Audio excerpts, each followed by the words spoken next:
But I wanted to tell you a little bit about the Higher Education Opportunity Act, which is really perhaps the impetus for why many of you are here today. I do know in California, you've been serving students with developmental disabilities on campuses for a while, but for some places, it's a brand new idea, and it maybe even for California, it's perhaps changing a bit because of the language in the Higher Ed Act. So you do have a handout about this in your resource packet, and I'm just going to go over some certain aspects of it. The one that I think a lot of people have heard about, and I think was mentioned this morning already, is that there is new eligibility for financial aid for students who previously, those students that you all raised your hand and said, yes, we do have students with ID on our campuses that are non-matriculating, they're currently not eligible for financial aid. But the Higher Education Opportunity Act does change that going forward. We also I will probably spend the bulk of my few moments here talking about the definition of an eligible comprehensive transition program. That's the terminology used in the Higher Ed Act. Because it's the students that are in those eligible comprehensive transition programs who will be eligible for application for financial aid. So those two things are obviously tied closely together. The other thing that's, again, with the representation of experience that's here in the room, very shortly, we don't know exactly when, but sometime in the next few months, there will be a competition coming out of the Office of Post-Secondary Education to fund model demonstrations of exemplary programs for students with intellectual disabilities around the country. There's $11 million in funding in that competition. We don't know how many they'll be funding, but we've heard that the funding for an individual initiative that perhaps involves several campuses, or those kinds of things, could be up to $1 million. So there's also the definition for what the sort of the criteria for model demo that's also included in your packet, and I can touch on that briefly as well. And then finally, we just wanted to highlight that. The next two slides are just, and I apologize for the wordiness, but I wanted to highlight the key, these are all of the aspects that must be in place for a program to be considered an eligible program under the Higher Education Act. The first thing is that students have to be physically attending the college or university. Now this is interesting. If you followed this, if you're a policy wonk at all, and you followed some of the dialogue, there was actual concern that people would set up programs for students with intellectual disability that were entirely online. And some of the aspects of going to college for students with intellectual disability that are so important to their personal growth, their ability to become better employed, their ability to become better and more included members of their communities, are to be on college campuses and meet people and have that social contact as well. So 100% online programs for students with intellectual disability would not meet the definition in the Higher Ed Act. You also it needs to be inclusive of academic, career, and independent living instruction.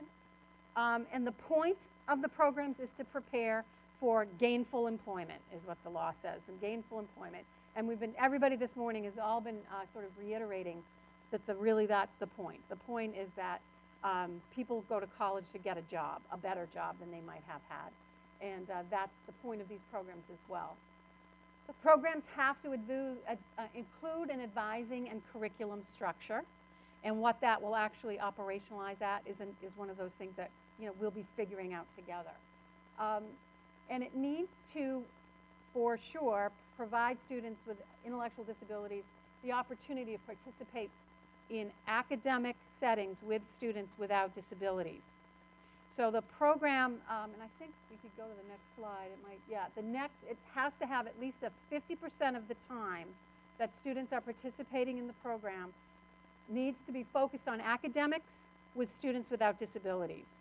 So we feel that that's very, very critical, because at Think College, we are really in the business of trying to help people create inclusive opportunities for students with intellectual disability that offer little to no time when they are spending time exclusively with individuals with intellectual disabilities.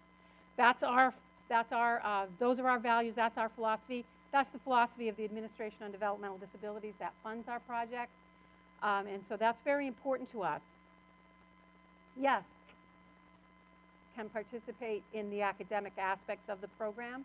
Credit, audit, non-credit bearing, non-degree courses, things that are offered through your continuing ed perhaps, or even your community ed aspects if you have those.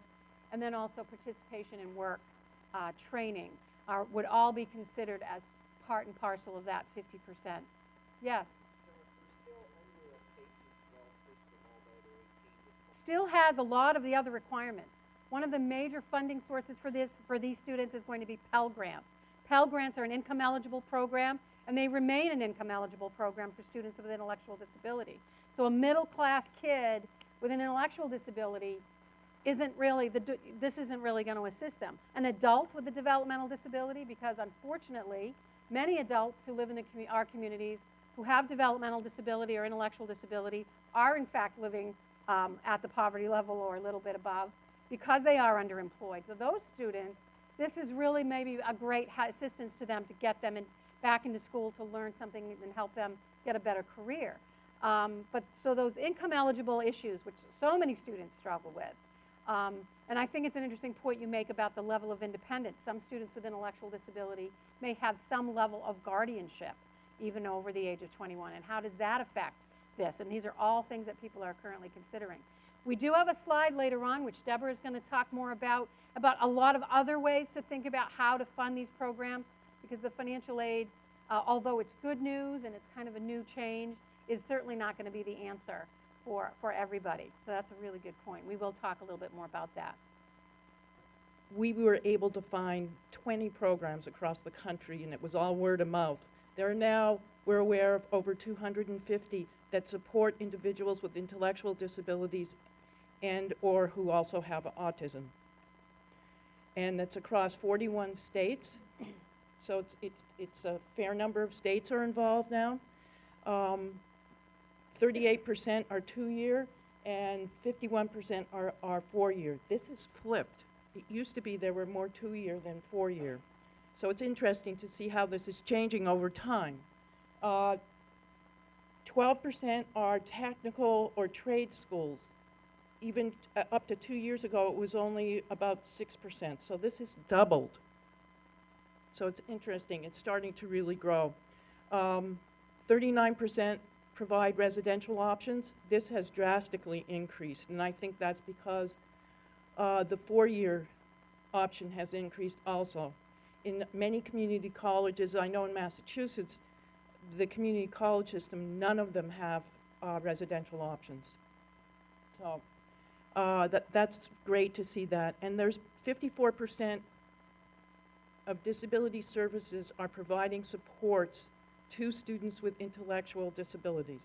That has dramatically increased.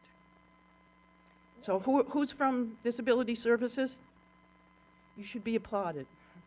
It was, yeah. Because currently there are still almost 50% where the students are on the college campus with students with intellectual disability, but they're not engaging disability services at all in terms of what they're doing. And that's an area that we love to talk to disability services people about, is what is that? How does that make you feel? What, do you like that? Are you glad? Do you wish that you were more involved? What do you have to offer? So it's interesting because because early on these programs might be established kind of outside the realm of the typically existing procedures and practices on a college campus. I can tell you 5 years ago when we presented at the Higher Education and Disabilities Conference ahead, some of you may know it more by the acronym, 3 people came. It was kind of a long way to go for 3 people. But the good news is last year there were over 50. And they weren't throwing things at us. And neither were these people here, so that's very nice. So it really, really has changed, and it's growing, and it's really exciting. Okay, how are these programs? And when I say program, it could be a program of one. The Higher Education Opportunities Act is very clear about that. They use the term program, therefore we are, but it could be just one student or one individual. Some are initiated, and people were asking questions alluding to it. Some are initiated